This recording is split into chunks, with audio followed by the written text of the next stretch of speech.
muy finos.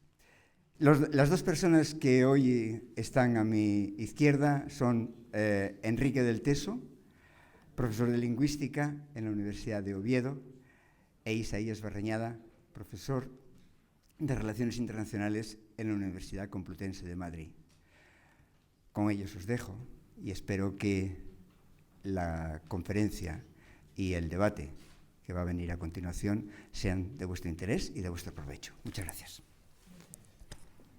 Gracias, Ángel. Bueno, el acierto del comité se reduce a la presencia de Isaías Barreñada. Yo aquí solo soy el alcahuete, el que os dirige la mirada hacia él, porque como veréis es el que tiene muchas cosas que deciros sobre el tema que nos convoca.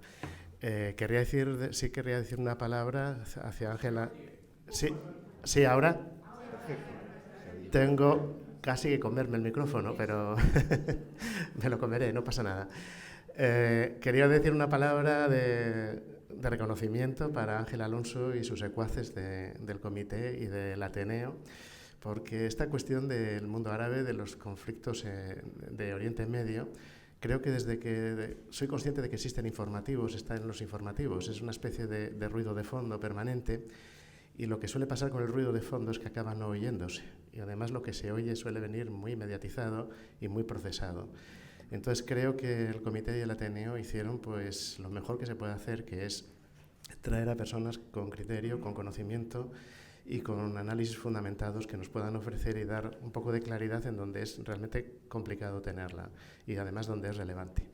Y en este sentido, pues hoy creo que tenemos aquí a un todoterreno, una especie de todoterreno, que es Isaías Barreñada. Concentra su actividad en cuestiones relacionadas con el mundo árabe, el conflicto palestino y en general relaciones internacionales y tratamiento y desactivación de conflictos. Es más o menos son los campos. Digo que es todoterreno porque lo trata, está en estos ambientes desde niveles muy cualificados académicos hasta niveles que podríamos llamar ciudadanos de activismo y de compromiso, de a pie, por decirlo de alguna forma.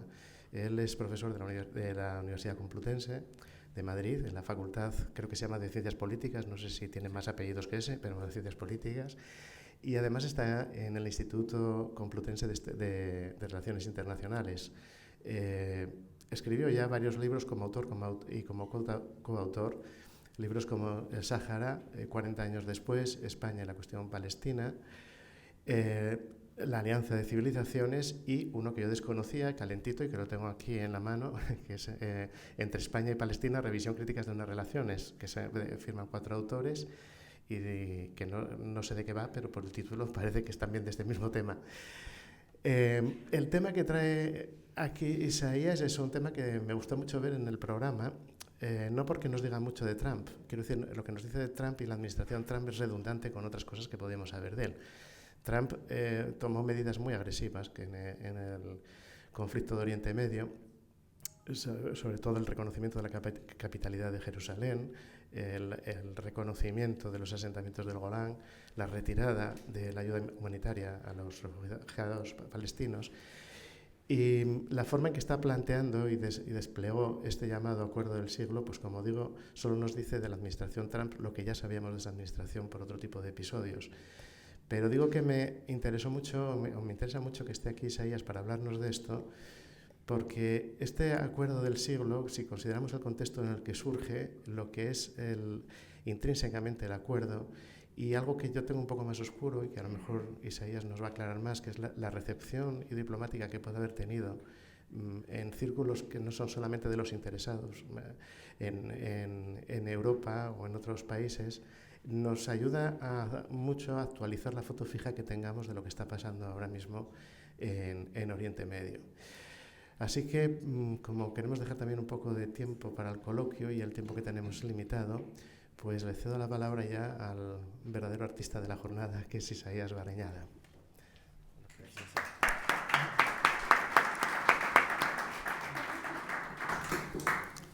Hola, buenas tardes. En primer lugar, gracias por la presentación, Ángel y Enrique. Es un gusto volver a Gijón, especialmente... Tienes que comértelo prácticamente. Especialmente... Sí, quizás lo cambiamos. No. Dos juntos. Es enchufarte los 2 micros. aunque sea un poco de forma que se te gira así y tal. Bien, pues digo que es un placer volver a Gijón y participar de nuevo en una actividad, en este caso del Ateneo, pero digamos soy un reincidente en las actividades del Comité de Solidaridad con la causa árabe desde hace ya muchos años, ¿no? Desde hace muchos años. Bien, voy a aprovechar la temática que aparece en el título de la charla, en realidad para hacer un poco un diagnóstico de cómo está la cuestión palestina. Porque la cuestión palestina es la de un llamado conflicto de larga duración no resuelto. En los politólogos o los estudiosos de conflictos llaman a este tipo de conflictos intratables. En realidad son conflictos complejos, que han durado mucho tiempo y que no han visto apenas avances, al contrario, se han ido complejizando con el tiempo, se han ido haciendo cada vez más difíciles. Pero como todo conflicto, son obviamente resolubles, ¿no? No hay ningún conflicto no resoluble, ¿no? Palestina es uno de los conflictos además hipermediatizados, lo comentaba Enrique, ¿no? Pero en los últimos años parece que ha ido perdiendo un poco de la visibilidad que tuvo en otros momentos, ¿no? Quizás opacado por la guerra en Siria, por la conflictividad en toda la región, por otras dinámicas en la comunidad internacional. Pero curiosamente reaparece, ¿no? De nuevo, cada 2 por 3 reaparece. Y reaparece como afirmando la centralidad que tiene para la región de Oriente Medio, pero también como un conflicto que contamina a todas las relaciones internacionales, a toda la sociedad global, ¿no? Palestina acumula anomalías desde siempre.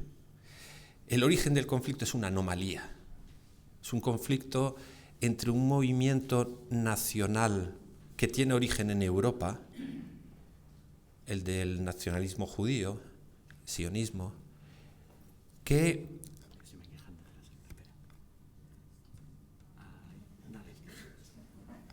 se inserta en el siglo XIX en el fenómeno colonial europeo.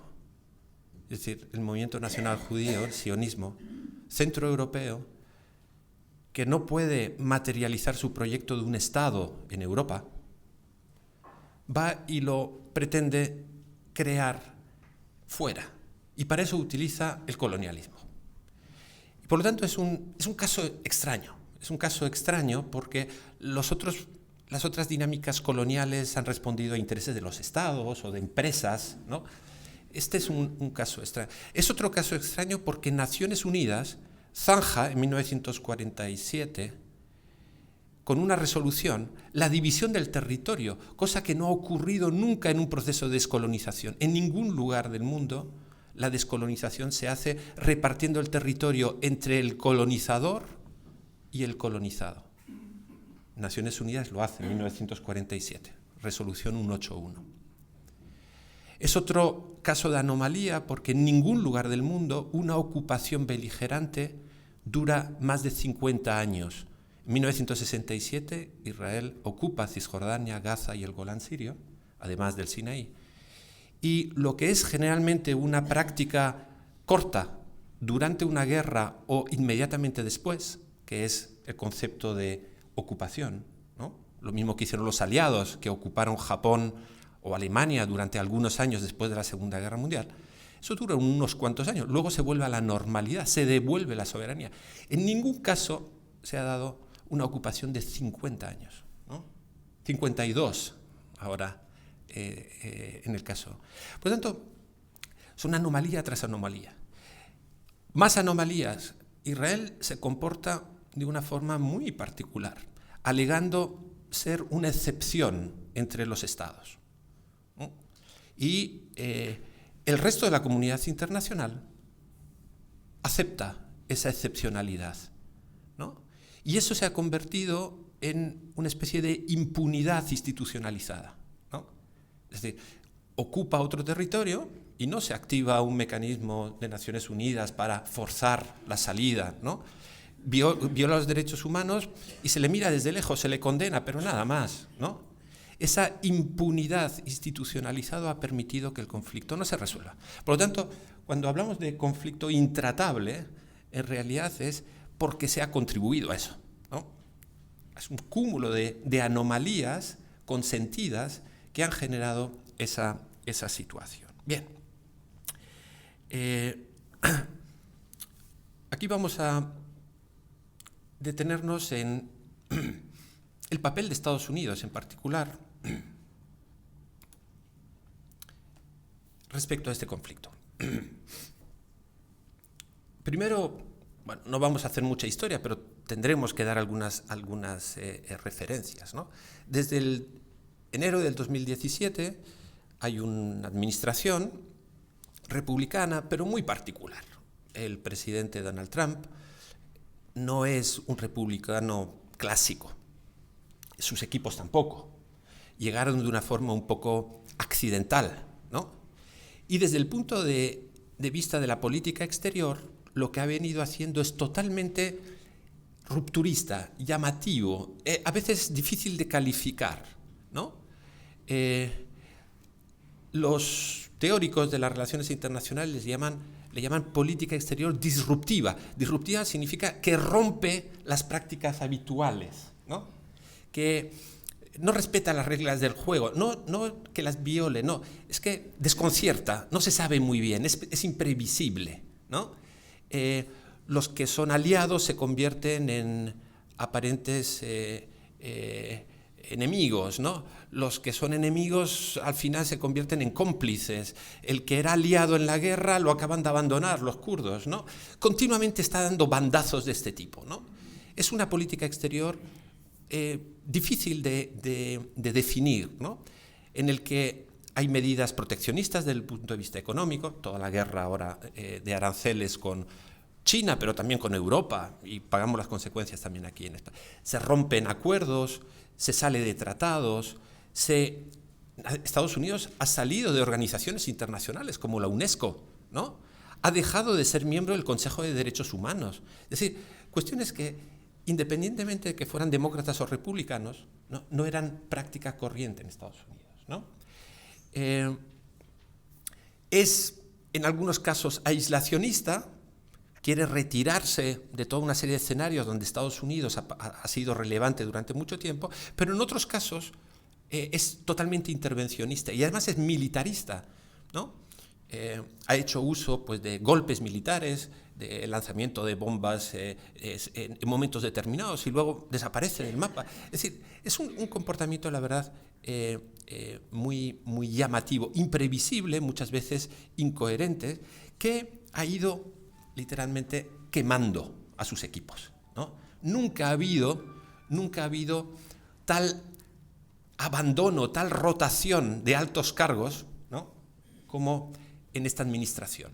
De hecho, una revista nada sospechosa de ser radical, ¿no?, como Foreign Affairs, que es una de las grandes revistas de análisis internacional de Estados Unidos, pues publicaba un artículo hace poco, dice, el arte de perder, ¿no?, la diplomacia americana, ¿no? La mitad del Departamento de Estado, del Ministerio de Asuntos Exteriores de Estados Unidos, ha abandonado su puesto. Los embajadores, ¿no?, no quieren saber nada con la administración, ¿no? Es una situación curiosa. Respecto a Oriente Medio, ¿cómo se ha traducido esta política exterior tan particular respecto a Oriente Medio? Hay que recordar una cuestión. Estados Unidos, primero, no ha sido un actor relevante y fundamental en Oriente Medio desde siempre, no.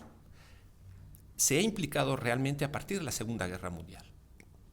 Y en algunos casos, incluso en el caso israelo-palestino, a partir de los años 70, es decir, hace poco, relativamente poco. No estamos hablando del tipo de vinculación que tuvo, por ejemplo, con América Latina, donde hay intervencionismos del siglo XIX, ¿no?, de forma permanente, ¿no?, en lo que llamaron el patio trasero. No, con Oriente Medio es muy tardío. Se articula después de la Segunda Guerra Mundial y fundamentalmente con 4 tipos de intereses, que han sido la constante. Y es importante tenerlo presente porque tenemos que entender cómo quizás se está poniendo se están planteando cambios, ¿no?, en esta concepción de la política exterior. Los objetivos eran fundamentalmente contener a los enemigos. Después de la Segunda Guerra Mundial era a los rusos, ¿no? En marco de la Guerra Fría, contener la expansión rusa, primer objetivo. Segundo, proteger a los aliados. Aquellos que se decantan con nuestro equipo, ¿no?, necesitan protección, sobre todo los más débiles, ¿no? Tercero, defender los intereses económicos. De hecho, el primer acercamiento de Estados Unidos a la región, ¿no?, se hace con Arabia Saudí para garantizar el suministro de petróleo, ¿no?, inmediatamente después de la Segunda Guerra Mundial, ese famoso encuentro de Roosevelt con el rey Abdulaziz, ¿no? A estos 3 objetivos históricos recientemente se añade uno más, hace 20 años, que es la seguridad y fundamentalmente la lucha contra el terrorismo transnacional. Esos han sido los 4 grandes ejes de la política, o los 4 objetivos estratégicos de la política de Estados Unidos en la región. Y para llevarla a cabo, pues han desplegado distintos instrumentos clásicos, ¿no? Desplegar bases, asesoría militar, ayuda financiera, ayuda al desarrollo, ¿no?, ayuda diplomática, todos los instrumentos que se utilizan normalmente en la acción exterior. Bien. ¿Cuál había sido la posición de la administración anterior, de Barack Obama? Porque claro, Trump llega y hereda, ¿no?, hereda unas políticas, ¿no? Bueno, Obama, respecto a esta región, empieza con un discurso aparentemente abierto, dialogante.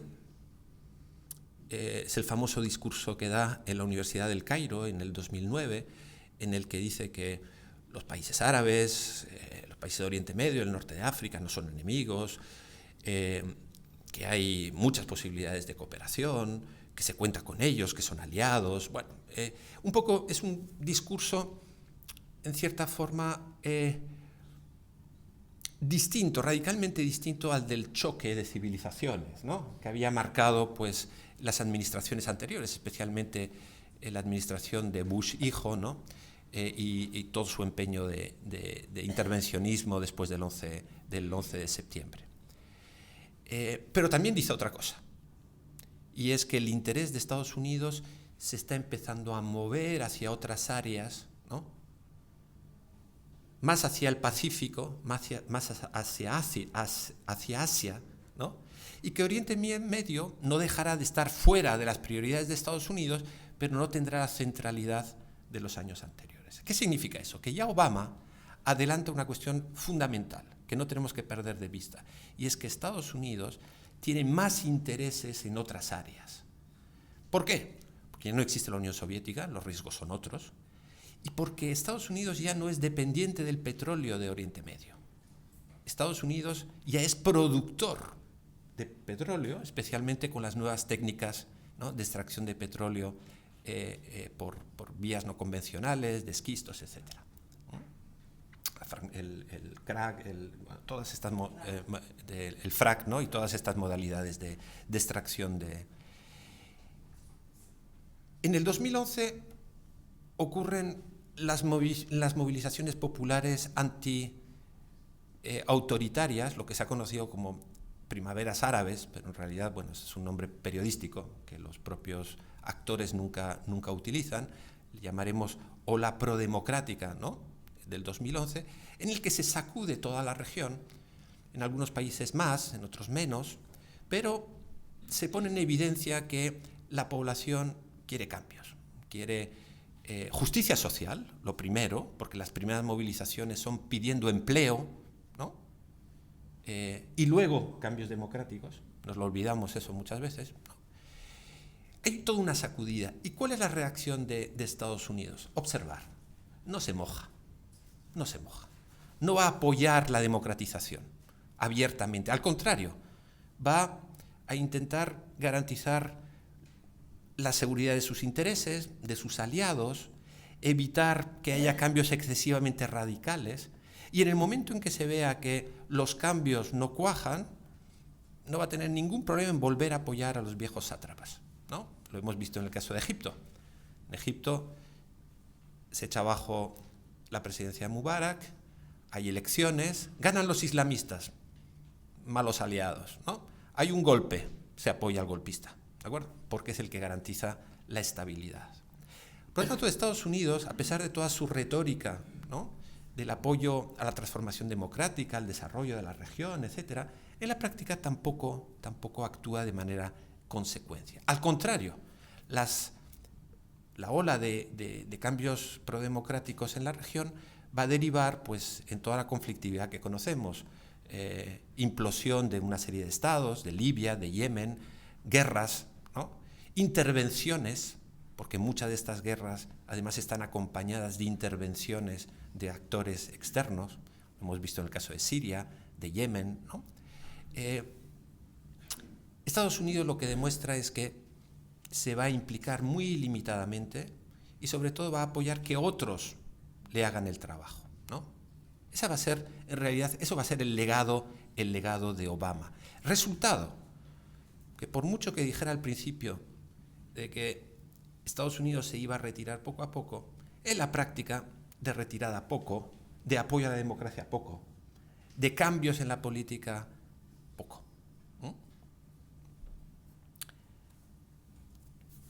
2017 llega una nueva administración, la republicana, pero tan particular, ¿no?, como es la del presidente Trump.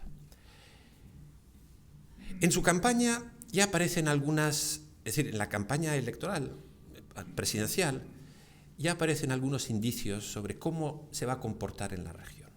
A lo largo del 2016 ya empieza a decir, bueno, que Estados Unidos no puede ser el policía del mundo, ni el que rescate a los países que hacen crisis, ni tiene por qué ser el mayor donante de ayuda, que lo es a nivel mundial, ¿no? Que Estados Unidos primero tiene que responder a las necesidades propias, ¿no? El America First, ¿no?, que es el eslogan de la campaña de Trump, ¿no? Y en concreto promete que si él llega a la presidencia, Estados Unidos se va a retirar de Irak, donde hay decenas de miles de soldados, de Afganistán, donde llevan empantanados 20 años, ¿no?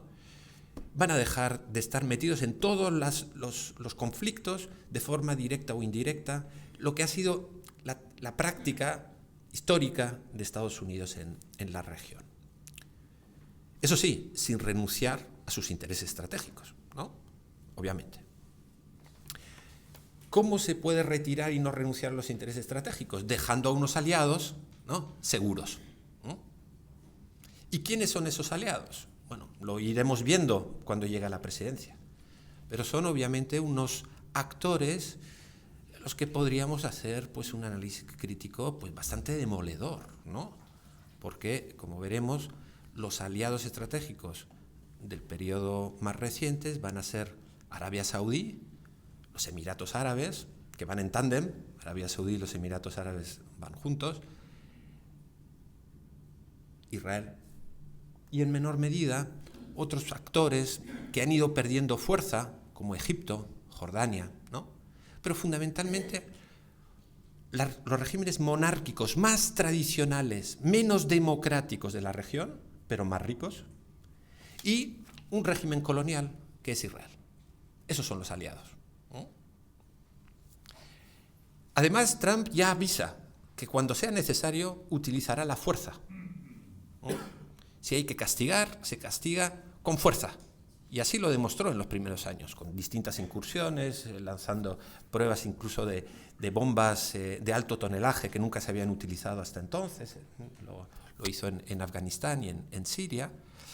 Otro objetivo claro, acabar con el terrorismo transnacional que ha nacido entre Irak y Siria y que tiene el nombre del Estado Islámico, ¿no?, o Daesh, ¿no?, que hemos visto en estos últimos años cómo vivía una eclosión, ¿no?, y que se hundía en el último año, ¿no? Y finalmente, ¿quién es el mayor riesgo en la visión de Trump, ¿no?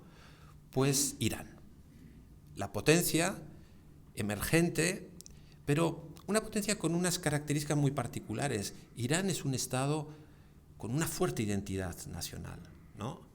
Con una larga historia de independencia. No es un Estado árabe, ¿no? Es un Estado colocado o situado en un emplazamiento con un valor geoestratégico enorme. Es productor de energía, ¿no? Y es un Estado, además, que ha estado sometido desde la Revolución Islámica en el 79 a distintas sanciones, ha vivido periodos de guerra con sus vecinos, aunque guerras auspiciadas también desde el exterior, etc. Y es curioso, es lo que pone en común a esos aliados tan distintos que son Israel y Arabia Saudí. Para esos dos países, Irán también es el enemigo principal, ¿no? Ontológico. Eso servirá de base para juntar, ¿no?, a regímenes que ni siquiera formalmente se llevaban entre ellos, ¿no? Palestina, desde 1948, incluso antes, ¿no?, ha vivido una permanente catástrofe. Eso es lo que significa la palabra Nakba. Nakba es la catástrofe, ¿no? ¿Y qué significa eso? Es que desde 1947, desde el periodo final de la presencia de los británicos, antes de la creación del Estado de Israel, la población árabe del territorio que hoy conocemos como Palestina ha visto una sucesión de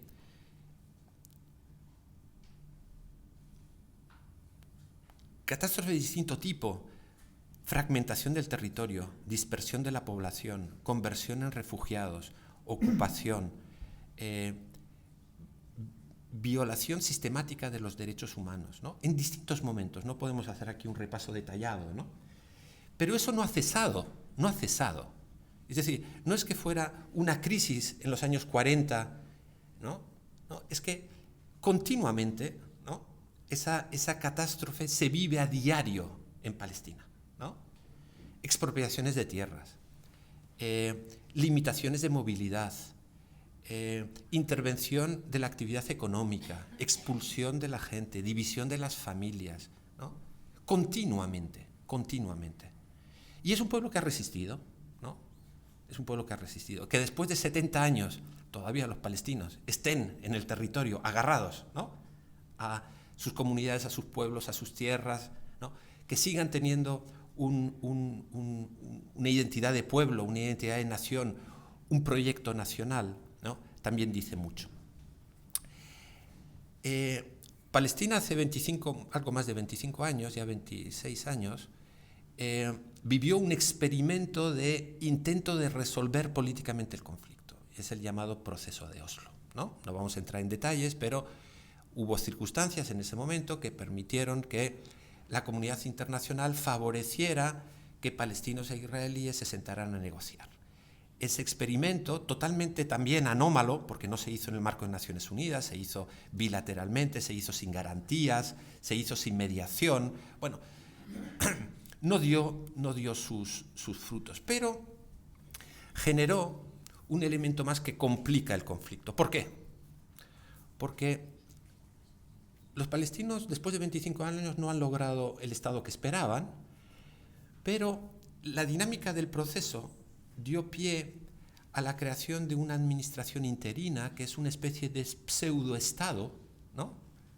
Se le ha conocido durante muchos años como la Autoridad Nacional Palestina, que tiene una apariencia de gobierno, tiene ministerios, tiene una presidencia, un parlamento, etc. Pero que no puede funcionar, porque no es soberano, ¿no? Porque no controla el territorio, porque la ocupación coexiste con esa construcción de un pseudoestado. El hecho es que después de 25 años el balance no es que sea negativo, es que es catastrófico, porque la situación es probablemente peor que la que había antes. Peor que la que había antes. Y en ese intento, en ese experimento de intento de resolución del conflicto, hay mucha responsabilidad de la comunidad internacional, porque apoyó el intento, pero al mismo tiempo no ejerció presiones para que Israel cumpliera, para que no aprovechara la situación para consolidar la ocupación, etc. Hoy, de hecho, lo que se suele llamar Palestina, pero en realidad son los territorios palestinos que no son Israel, hoy son dos territorios desconexos, ¿no? La Franja de Gaza, un pequeño territorio al borde del mar, y Cisjordania en el interior, que no tienen conexión entre ellos, ¿no? Y muchas veces los israelíes ni siquiera dan permiso para que los habitantes de una región vayan a la otra. Tienen que dar la vuelta por Egipto, ¿no? Jordania, y si les dejan entrar, ¿no? Así pueden acceder. Además, el resultado de esta situación es que la ciudad de Jerusalén, por ejemplo, se ha convertido en un territorio totalmente inaccesible para los palestinos. Para que os hagáis una idea, el Parlamento palestino, que se elige en el año 2006, no se ha podido reunir desde entonces una sola vez. Hay diputados, bueno, hay 40 diputados en la cárcel, pero el resto de los diputados no tienen la posibilidad de juntarse. ¿Acaso puede funcionar un parlamento a través de pantalla telefónica, de Skype? No, obviamente no. ¿Cómo se puede construir, ¿no?, el núcleo, el protoestado palestino en esas condiciones, ¿no? Hoy Palestina es un territorio dividido y además Gaza está aislada. Otra anomalía, ¿no?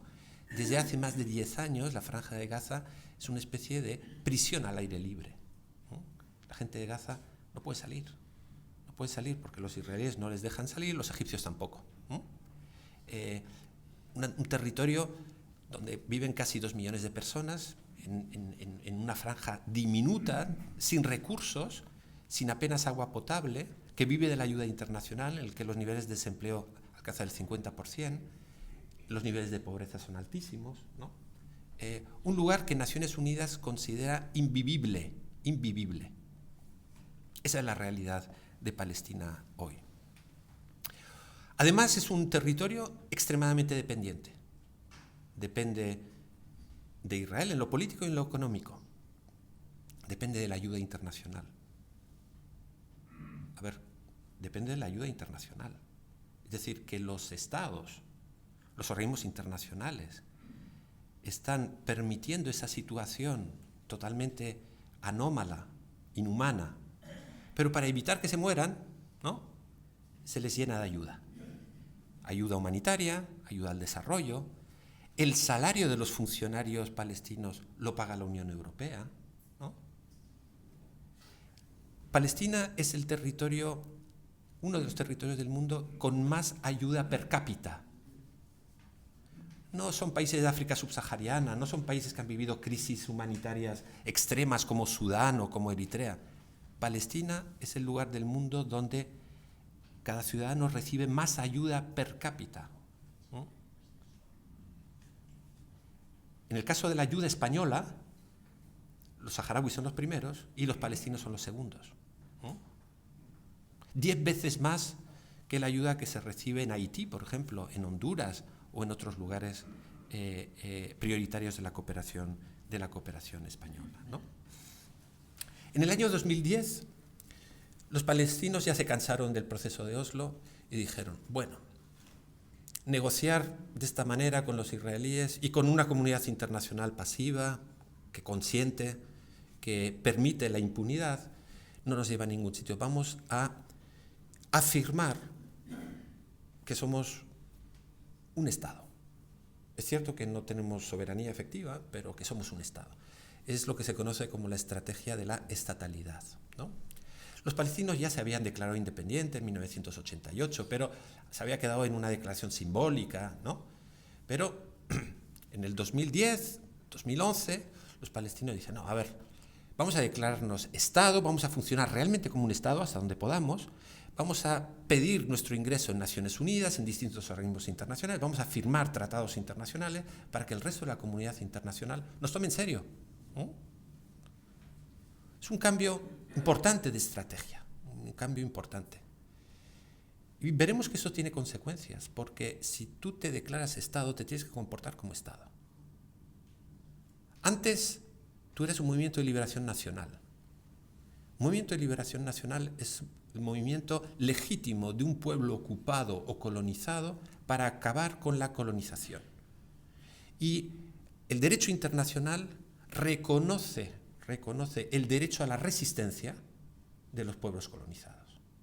Los movimientos de liberación nacional tienen reconocido en distintas resoluciones de Naciones Unidas el derecho de utilizar todos los medios a su alcance, incluso la lucha armada, ¿no?, para resistir a la ocupación. Claro, pero si tú dices que no, yo soy un Estado no puede violar la soberanía de otro Estado, un Estado tiene que privilegiar el diálogo político, la mediación, la participación de las organizaciones internacionales. Es un cambio de estrategia muy importante, ¿no? En cierta forma es renunciar a tu derecho a resistir, ¿no?, porque consideras que por esta vía más políticamente correcta, ¿no?, puedes quizás conseguir lo que no has podido en estos últimos 20 años, ¿no? Y esto obviamente va a debilitar el Movimiento de Liberación Palestina. El Movimiento de Liberación Palestina es la OLP, la Organización para la Liberación de Palestina, ¿no?, creada en los años 60, reconocida por Naciones Unidas en el 74, observador permanente en Naciones Unidas desde entonces, ¿no? Un movimiento de liberación nacional, como fue el Frente de Liberación Nacional de Argelia, o como fue la SWAPO para Namibia, como fueron muchos otros, como es el Frente Polisario para el Sáhara. Bien. Esa es la triste situación de Palestina.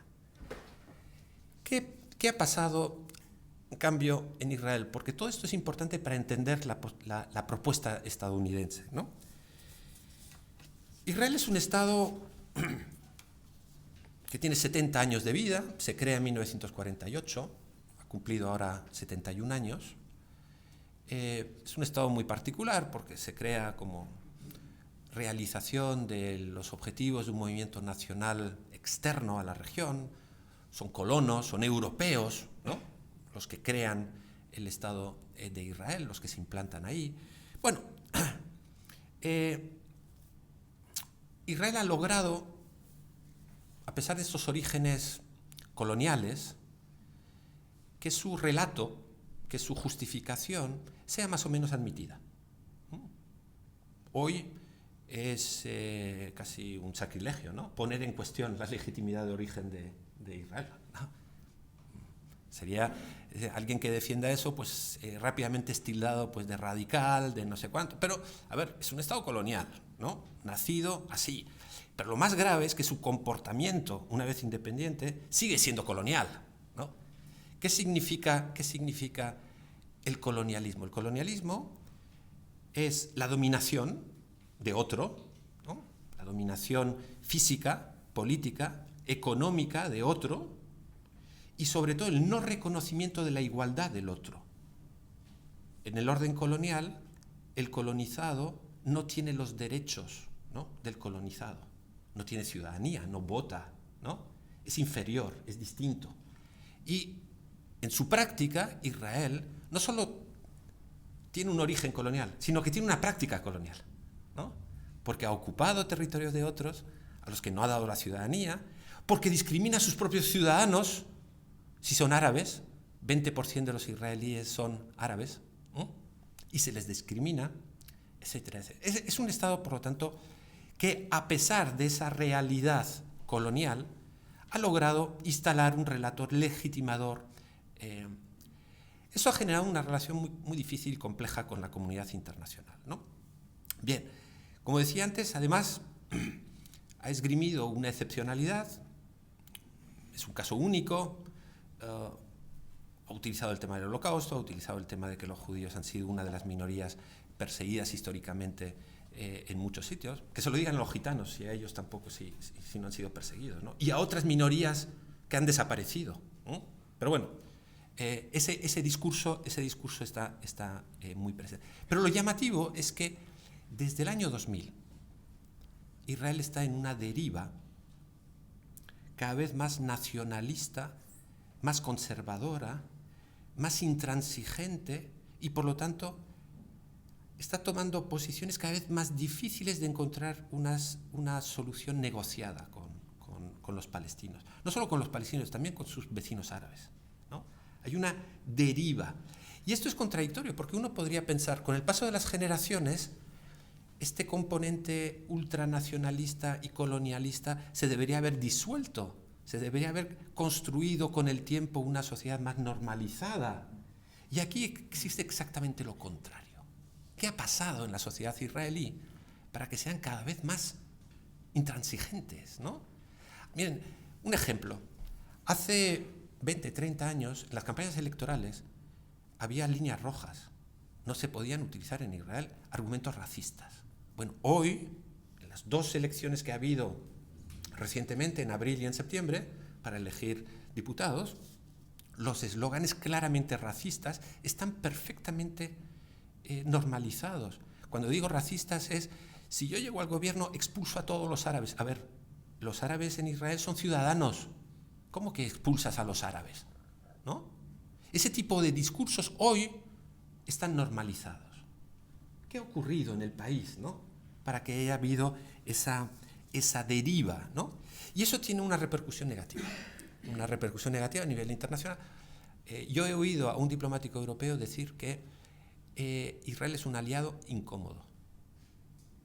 Es aliado, es un socio estratégico de Europa. Pero los propios diplomáticos europeos dicen incómodo, ¿no? Por lo que hace, por cómo se comporta, por lo que exige, ¿no? Además hay otra cuestión muy importante, y es que Israel es consciente de que su valor geoestratégico después de la Guerra Fría ha cambiado. Antes era el socio estratégico de Estados Unidos en la zona, punta de lanza. Hoy Estados Unidos tiene muchos aliados. Ha dejado de tener esa importancia y por lo tanto tiene que hacer valer, ¿no?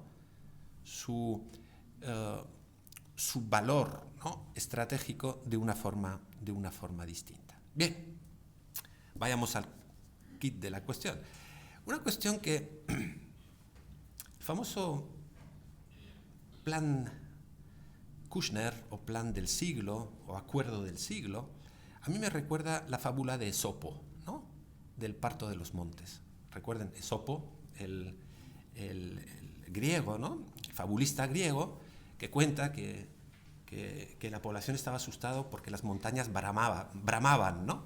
Y entonces uno esperaba que parieran un monstruo, ¿no? Bramaban, se esperaba una enorme catástrofe y al final, ¿qué parieron las montañas? Un ratoncito, ¿no? Pues lo que ocurre con el plan Kushner es algo parecido, ¿no?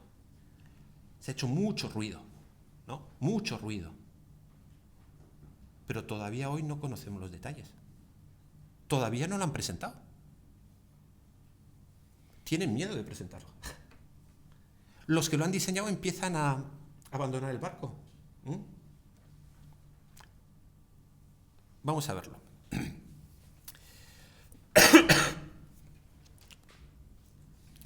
Ya en su campaña electoral, Trump claramente toma una posición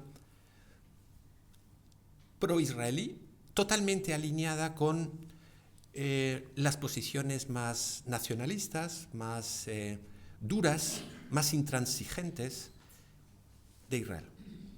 De hecho, Netanyahu apoya a Trump durante la campaña y luego Trump apoyará a Netanyahu en la campaña en Israel. Es decir, hay una especie como de tándem ahí de apoyos mutuos, ¿no?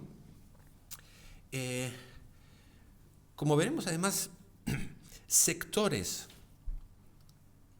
muy influyentes de la sociedad política estadounidense van a apoyar a Trump y son sectores que tienen una conexión muy clara con Israel. Son los llamados lobbies pro-israelíes en Estados Unidos. Ojo, no lobbies judíos, no. Lobbies pro-israelíes. Fundamentalmente neoconservadores, ultraderecha, cristianos evangélicos mesiánicos, ¿no? Y algunos judíos también. Pero las comunidades judías en Estados Unidos son muy diversas. en general son más bien demócratas y en los últimos años cada vez más críticas con Israel. Entre los principales financiadores de la campaña de Trump encontramos a Adelson. No sé si les suena a Adelson. Adelson es el que quería montar los casinos de Las Vegas en los alrededores de Madrid, ¿no? Un mafioso, ¿no? Literalmente es un mafioso, ¿no? Extremadamente rico, ¿no?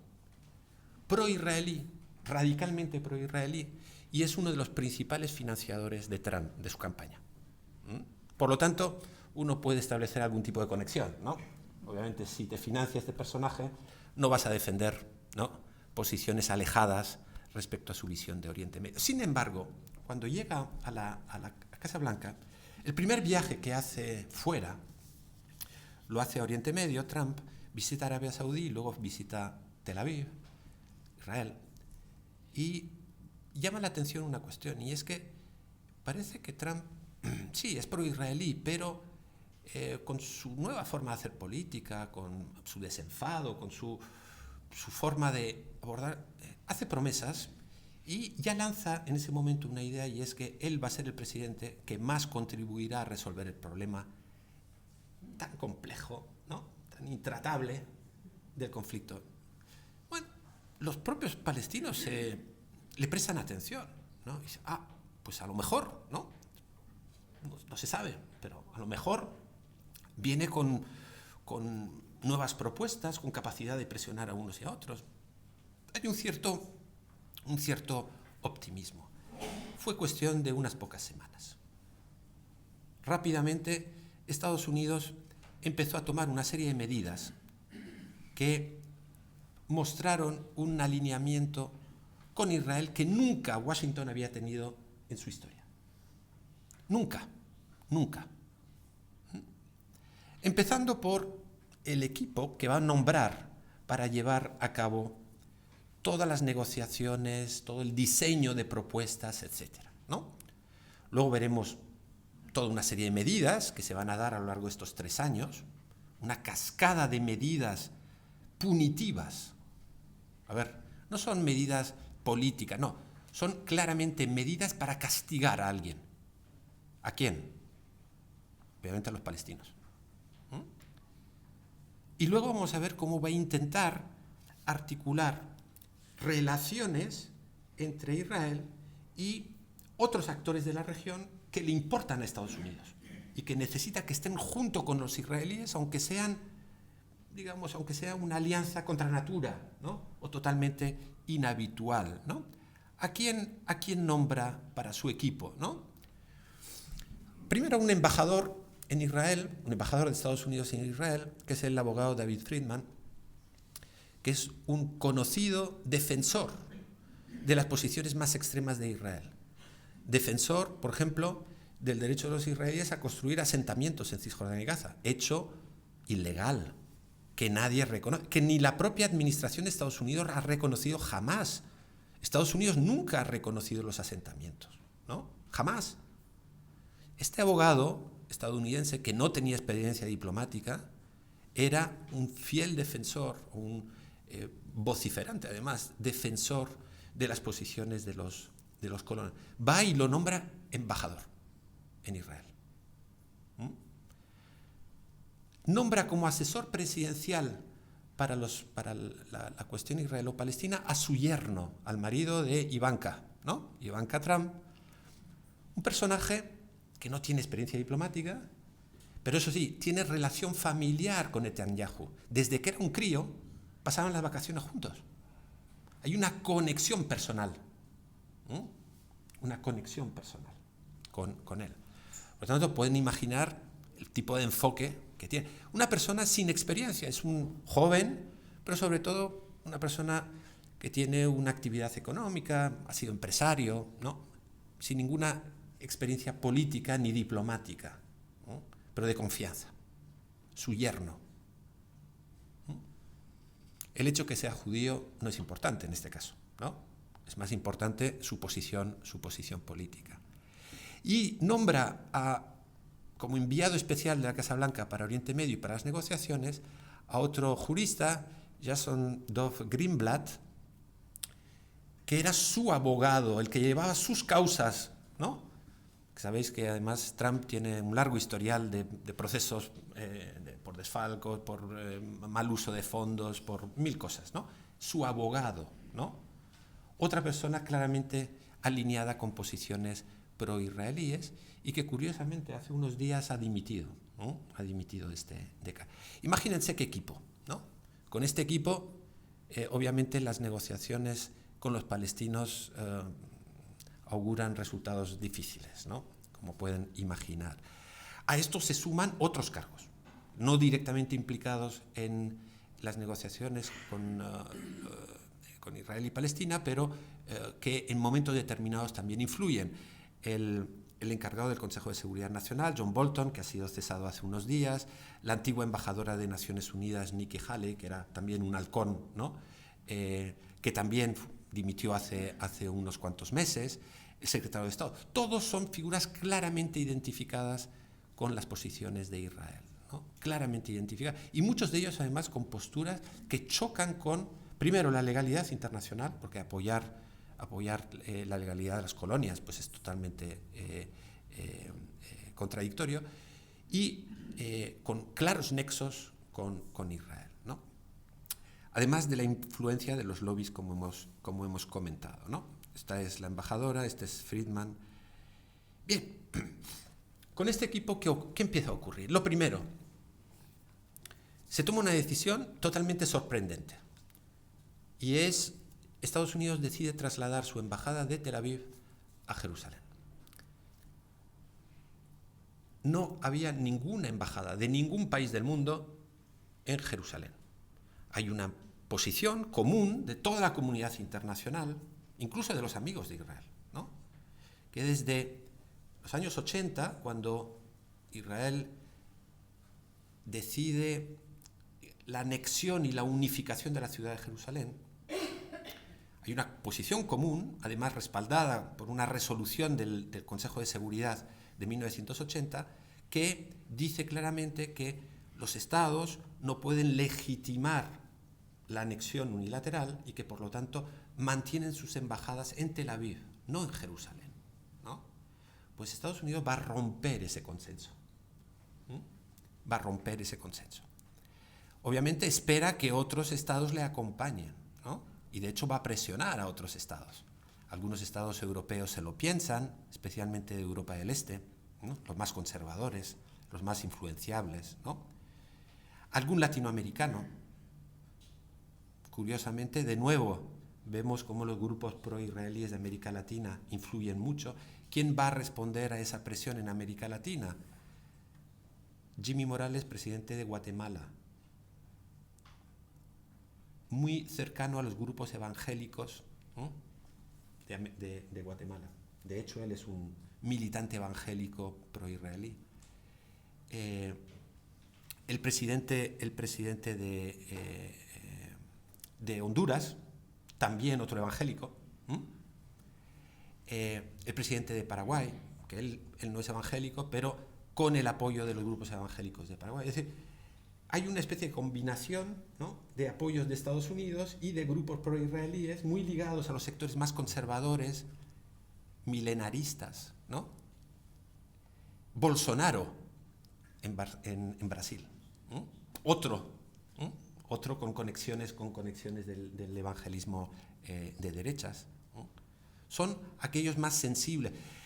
Todavía hoy solo Guatemala ha abierto su embajada en Jerusalén, es decir, que la jugada no les ha ido bien, pero provoca una cuestión clave, y es que los palestinos dicen, si esto es lo que viene con la nueva administración, nosotros dejamos de considerar a Estados Unidos como un mediador o un facilitador honesto, ¿no? Ha tomado partido, no podemos contar con Estados Unidos. Dejamos de dialogar con Estados Unidos si empezamos así. Inmediatamente después hay más medidas, ¿no? Medidas primero contra la internacionalización de Palestina. ¿Y esto en qué consiste? Aquellas organizaciones que han admitido a Palestina como organización miembro, Estados Unidos se retira. Estados Unidos se retira de la UNESCO. del Consejo de Derechos Humanos. Amenaza a otras organizaciones. Si admitís a Palestina, nos retiramos. Esto es muy grave. ¿Por qué? Porque esas organizaciones, un tercio, y en algunos casos un 40% de su presupuesto viene de Estados Unidos.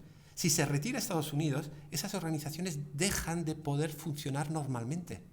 Es decir, Estados Unidos hace, ¿no?, de esa connivencia con Israel, ¿no?, un torpedo para el sistema multilateral, ¿no? Es decir, todo lo que se ha ido construyendo desde la Segunda Guerra Mundial, organizaciones multilaterales en que los estados tienen todos los mismos votos, en el que se basan en un espíritu de cooperación, todo eso se ve minado, ¿no?, por esta actitud de Estados Unidos, ¿no? Otra medida. Estados Unidos empieza a recortar la ayuda que da a los palestinos y en particular a los refugiados palestinos. Aquí nos puede llamar la atención, pero sí, Estados Unidos ha sido desde hace mucho tiempo el principal donante de ayuda a los palestinos. Era perfectamente compatible con ser además el aliado de Israel, ¿no? Porque la ayuda es también una palanca de presión. Si tú ayudas mucho, si alguien depende de tu ayuda, es vulnerable a tus condiciones, ¿no? Por lo tanto, siempre Estados Unidos, ¿no?, ha intentado mantener ese protagonismo en materia de ayuda, ¿no?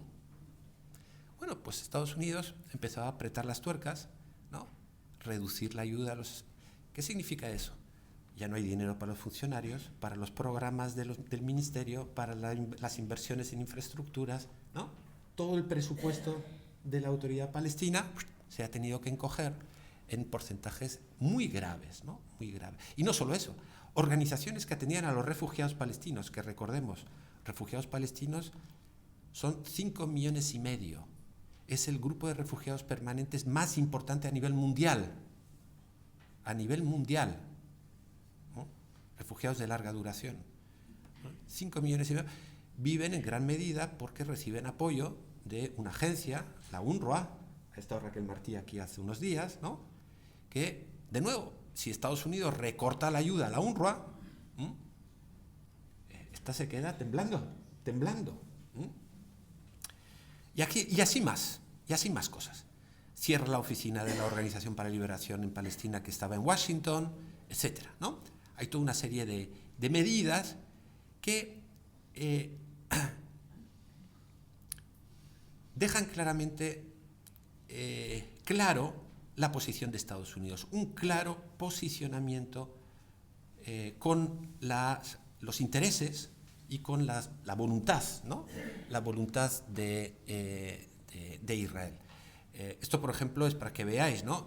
El presupuesto de la Agencia de Naciones Unidas para los Refugiados en 2017, el que más daba era Estados Unidos, con mucha diferencia, casi el doble de lo que daba la Unión Europea o que dan otros países, ¿no? Bien. Como pueden imaginar, esto no le ha hecho ninguna gracia a los palestinos, ¿no? Para los palestinos eso significa, obviamente, uno de los momentos más difíciles, más complicados, ¿no?, de su historia reciente, ¿no? Y esta actitud no solamente afecta a los palestinos, también afecta a otras dimensiones del conflicto árabe-israelí, es decir, que tiene con sus vecinos, ¿no? Israel también ocupa desde el 1967 los Altos del Golán, que son territorio sirio. Bueno, pues Estados Unidos en marzo del año pasado de este año se descuelga reconociendo, no tiene competencia ninguna para reconocer nada, ¿no?, pero admitiendo que son territorio israelí, cuando desde el punto de vista del derecho internacional son territorios ocupados. Es decir, son en gran medida también operaciones de carácter simbólico, ¿no?, para demostrar esa afinidad, ¿no?, esa afinidad. Aquí se inserta el famoso acuerdo del siglo, o Plan Kushner. Desde mediados del 2017, después de la visita y después de las primeras medidas, Trump anuncia que va a proponer un plan definitivo para resolver el conflicto israelo-palestino. Es decir, él tiene una varita mágica, ¿no?, y lo que no se ha podido resolver en un siglo, lo va a resolver con una propuesta que es el famoso acuerdo del siglo, Deal of the Century en inglés, que se anuncia desde hace 2 años, pero que todavía no se conoce. Ha habido filtraciones, ha habido comentarios de algún jefe de Estado, ha habido una reunión en junio pasado en Bahrein en el que se presentaron algunos elementos del componente económico de ese acuerdo, ¿no? Pero no hay una presentación formal, ¿no?, de ese. ¿Qué objetivo tiene realmente esta propuesta? Y así lo ha dado a conocer tanto el yerno del presidente como el propio Trump.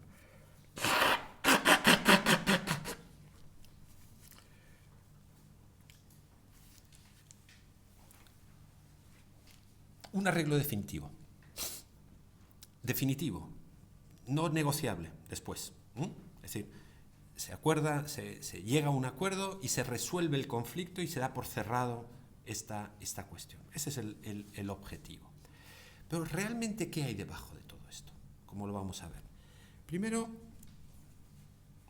Estados Unidos quiere garantizar una relación estratégica, una vez que se retire, con Israel y con otros socios árabes. Quiere tener aliados seguros, y eso pasa por garantizar los intereses de esos aliados. Y para Israel es fundamentalmente legalizar lo que ha venido haciendo todos estos años y que es claramente ilegal. Es decir, legalizar los hechos consumados. Es decir, los territorios ocupados en el 67, anexionárselos. ¿De acuerdo? La expulsión de los palestinos, hacerla definitiva. La cuestión de los refugiados, hacerla irreversible, que no puedan volver nunca. Aunque haya una agencia de Naciones Unidas, ¿no?, que los tenga censados y haya una resolución de la Asamblea General que diga que pueden volver. No. Todo eso, cerrarlo. ¿No? Hacer que Israel se pueda sentir la parte que ha ganado la partida. ¿No? Ese es el objetivo del plan. Segundo, acallar a los palestinos, hacerles ver que sus pretensiones, su proyecto nacional, lo que reivindican desde hace mucho tiempo, es inalcanzable. ¿Qué es el proyecto nacional? Pues, como cualquier pueblo colonizado, el derecho a disponer de sí mismo, tener un Estado viable, pero también la reunificación de la gente dispersa, el retorno de los refugiados, ¿no? Eso es parte del proyecto nacional palestino. Y una tercera dimensión también muy importante que no se conoce, que los palestinos que se han quedado viviendo dentro de Israel, ¿no?, sean ciudadanos plenos y no ciudadanos de segunda categoría en un estado del apartheid. Esos son los 3 elementos del proyecto nacional palestino. Pues el plan está dirigido a decirle, eso es inalcanzable, olvidaros. Lo que se los puede ofrecer son condiciones de vida más dignas de las que tenéis hoy. Más empleo, mejores casas, las posibilidades de tener actividad económica, de comerciar, de moveros, de tener incluso papeles, porque los palestinos no tienen ni siquiera papeles para moverse, ¿no? Eso es lo que quieren poner sobre la mesa. Es decir, aceptar las condiciones del derrotado, ¿no?, del derrotado. Y en tercer lugar, lograr un equilibrio regional en el que el aliado estratégico Israel se entienda bien con otros aliados estratégicos como son Arabia Saudí, Emiratos Árabes, Bahrein, ¿no? Una serie de socios necesarios ya no por el petróleo, sino por razones de carácter militar, ¿no? Está Irán enfrente, están los estrechos, ¿no?, de Hormuz, etcétera, que son fundamentales para el tráfico mundial, etcétera. Ese es el objetivo de fondo. ¿Qué se sabe de este proyecto? Digo que no son propuestas todavía firmes porque no lo han hecho público, son solamente algunos indicios que han empezado, pues, a llegar en distintos momentos. Por lo tanto, se puede, digamos, poner en cierta duda algunos de ellos. No son seguros hasta que no haya una formalización. Puede ser que sean simplemente globosondas, ¿no?, que han soltado para ello. Pero en todo caso, lo primero que llama la atención es que es una propuesta más económica que política. Es decir, Estados Unidos quiere poner sobre la mesa una salida económica a un problema político. Y no es la primera vez que lo hace.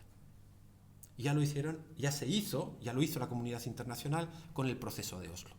En el proceso de Oslo se pretendió poner lo económico, el desarrollo, por delante de la solución política.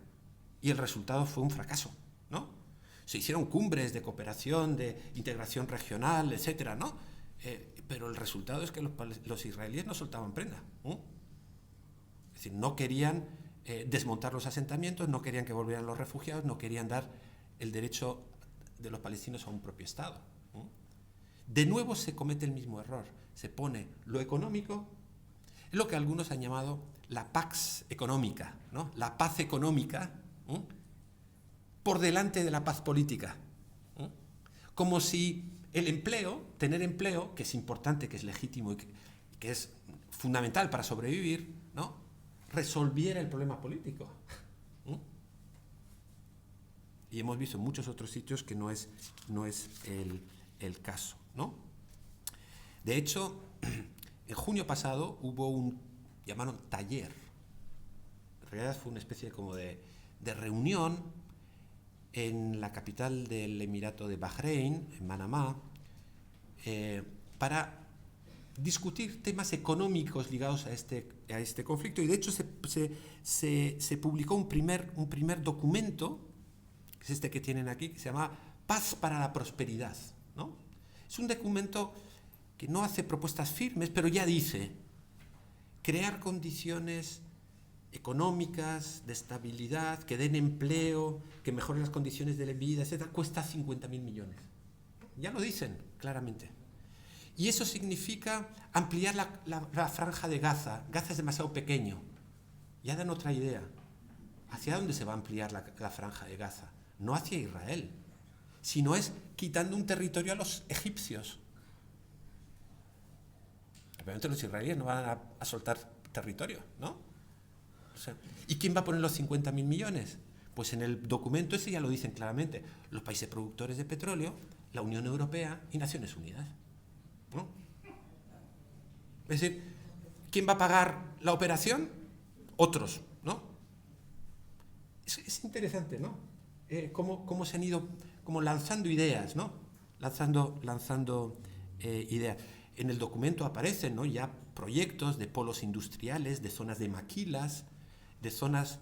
Las maquilas saben lo que son, ¿no? Son estas fábricas en las zonas fronterizas que tienen menos derechos laborales, ¿no?, que el propio país, que tienen excepciones fiscales, etcétera, en el que se exprime a la fuerza de trabajo, ¿no? Y que se benefician las multinacionales. Bueno, todo eso empieza a tomar cuerpo, ¿no? A tomar cuerpo. Hay algunas filtraciones que ya han hablado también, que se legalizaría la anexión de grandes bloques de asentamientos, que la futura capital de una entidad palestina no sería Jerusalén, sería un barrio de las afueras de Jerusalén que se llama Budís, ¿no? Que el Valle del Jordán quedaría en manos israelíes. Hay toda una serie de elementos que suponen el cambio de fronteras, ¿no? Pero, repito, no podemos considerar esos elementos todavía como propuestas firmes, porque no lo han publicado, ¿no? Simplemente han ido soltándolo, ¿no? El rey de Arabia Saudí ha dicho que el tema de la capitalidad fuera de Jerusalén es inaceptable. Bueno, pues por ahí ya se sabe que hay una propuesta, ¿no?, en ese sentido. Obviamente los palestinos no pueden aceptar esto. No pueden aceptarlo, ¿no? Pero no solo los palestinos, sino que algunos países árabes ya han empezado a decir que no, que como que tener que ceder territorio, ¿no?, a un plan diseñado por los americanos, no negociado con los palestinos, ¿no? Inaceptable, ¿no? Jordanos, por ejemplo, han tomado una posición de distanciamiento. La Unión Europea ha dicho: oye, que esto es el final de la lógica de Oslo, que estaba basada en que palestinos tendrían un estado, israelíes tendrían otro, 2 estados, ¿no?, la fórmula de los 2 estados. Eso es el final de esto, ¿no? En realidad, esto es la rendición de los palestinos. ¿Y acaso es un acuerdo? No, es un diktat. Un diktat es una orden que viene de arriba y que se impone y que se acepta. Y si no la aceptas, lo que viene después es peor. No es un acuerdo. No es un acuerdo del siglo, es la imposición del siglo, lo que se avecina. Bien, para dejar un poquito de tiempo para el debate, no quiero extenderme mucho más, pero en todo caso, lo que ha ido ocurriendo en los últimos meses, aunque no conocemos los detalles de este plan de Trump para resolver, ¿no?, el conflicto israelo-palestino, es que en Israel, por ejemplo, durante las 2 campañas electorales que hemos tenido en meses precedentes, sabéis que ha habido 2 campañas electorales, porque hubo elecciones en abril, dieron unos resultados que nos permitieron conformar gobierno, y acaba de haber unas nuevas elecciones en septiembre que han repetido más o menos la misma situación. Estamos en una situación de nuevo de impasse. Pero la campaña ha dado pie a que los actores políticos se les llene la boca, ¿no?, obviamente de discursos maximalistas, ¿no? La primera cosa que ha dicho Netanyahu es, con acuerdo o sin acuerdo, cuando yo vuelva al gobierno, anexión de toda una serie de asentamientos y de Valle de Jordán. Es decir, Israel se percibe hoy como protegido por la administración de Estados Unidos y está aprovechando esa ventana de oportunidad, ¿no?, que nunca ha tenido de forma tan explícita. ¿Por qué? Por mucho que fueran pro-israelíes las administraciones anteriores, Obama, Bush, Clinton, ¿no?, nunca reconocieron las anexiones, nunca reconocieron la capital de Jerusalén Este. Siempre reconocieron el derecho de los palestinos refugiados a volver, aunque no hicieran nada para lograrlo, pero lo reconocían, ¿no? Incluso se abstuvieron en el Consejo de Seguridad al final del mandato de Obama, cuando se aprobó una resolución condenando los asentamientos, ¿no? A pocas semanas de dejar el puesto, Obama dijo: mandemos una señal a los israelíes que Estados Unidos sigue reconociendo los asentamientos como actos ilegales. Bueno, todo eso hoy se ha difuminado, ¿no? Se ha difuminado. Y eso se aprovecha por parte de Israel. Los palestinos están ante un triple dilema. Un triple dilema. ¿Tiene sentido mantener la lógica de Oslo? Oslo es el proceso de paz que se puso en marcha en el 93, 94. La lógica de 2 estados, un estado para los palestinos, un estado para los israelíes, condenados a entenderse, pero obviamente respetando la legalidad internacional, etcétera, ¿no? Y encontrando una fórmula para las colonias, una fórmula para el retorno de los refugiados, etc. ¿Tiene sentido mantener esa ficción, ¿no? Hoy por hoy, de hecho, los únicos que defienden Oslo es la Unión Europea, porque ni los palestinos, ni los israelíes, ni los árabes, ni los americanos, ¿no? Es casi una especie de empeño numantino, ¿no?, europeo. Solo los europeos hablan de Oslo, ¿no? Claro, el problema es que este experimento ha generado efectos perversos. Tenemos una administración palestina que es casi un Estado, pero es dependiente de la ayuda. Sin ayuda colapsaría y los problemas serían mayores. Claro, esto es una contradicción, porque la ayuda al desarrollo está pensada para dejar de ser necesaria, ¿no? Se da ayuda para generar capacidades propias y dejar de ser necesaria. Pues resulta que en Palestina cada vez es más necesaria, ¿no? En los años 90 eran 500 millones de dólares al año, en los años 2000 subió a 1.000 millones, al final de los 2000, 1.500 millones, ahora estamos por los 2.900 millones de dólares al año de ayuda. Y eso lo ponen los donantes, los países europeos, Estados Unidos, Naciones Unidas, ¿no? Es la contradicción en sus términos. ¿Y por qué es cada vez más necesaria esa ayuda? Porque la ocupación y la situación generan una situación de desdesarrollo, ¿no? De desdesarrollo, ¿no? Además se ha provocado otra anomalía total, y es que en un régimen de ocupación el ocupante está obligado por la Cuarta Convención de Ginebra a garantizar los servicios básicos de la población, la alimentación, la sanidad, etcétera, etcétera. El proceso de Oslo permitió que Israel se retirara y dejara de pagar, porque lo daba la ayuda internacional. Entonces la ayuda internacional ha desresponsabilizado al ocupante. A ver, es que incluso los analistas internacionales tienen dificultades para calificar este tipo de situaciones. No hay términos o conceptos para calificar una situación de este tipo.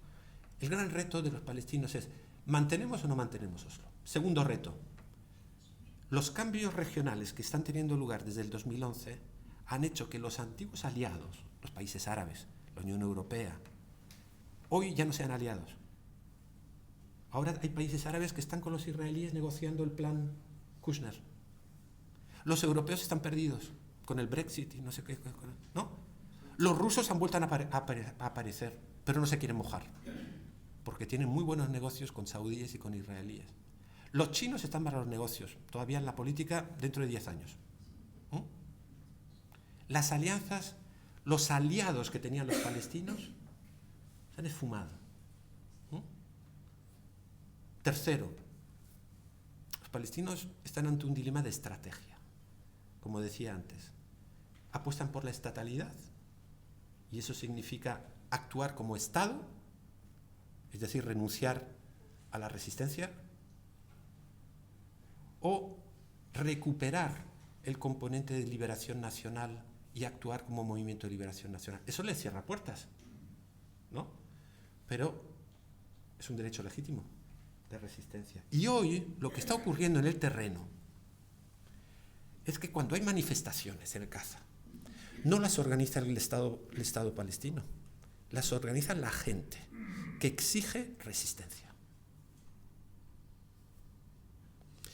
Y claro, las autoridades palestinas, que son Estado, reprimen, porque son Estado.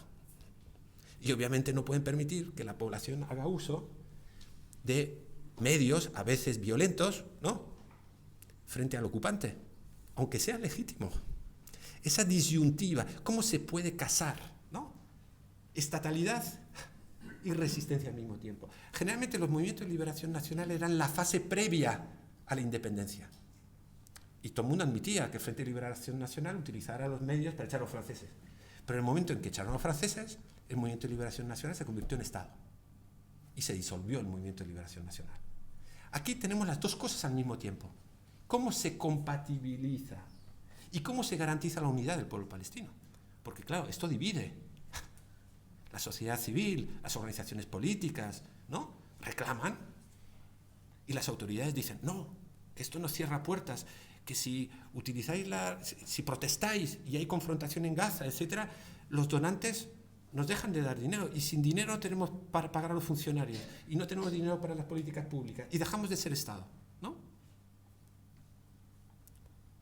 Dilema complejo. Lo dejo aquí. Espero que haya habido elementos para el debate. Muchas gracias.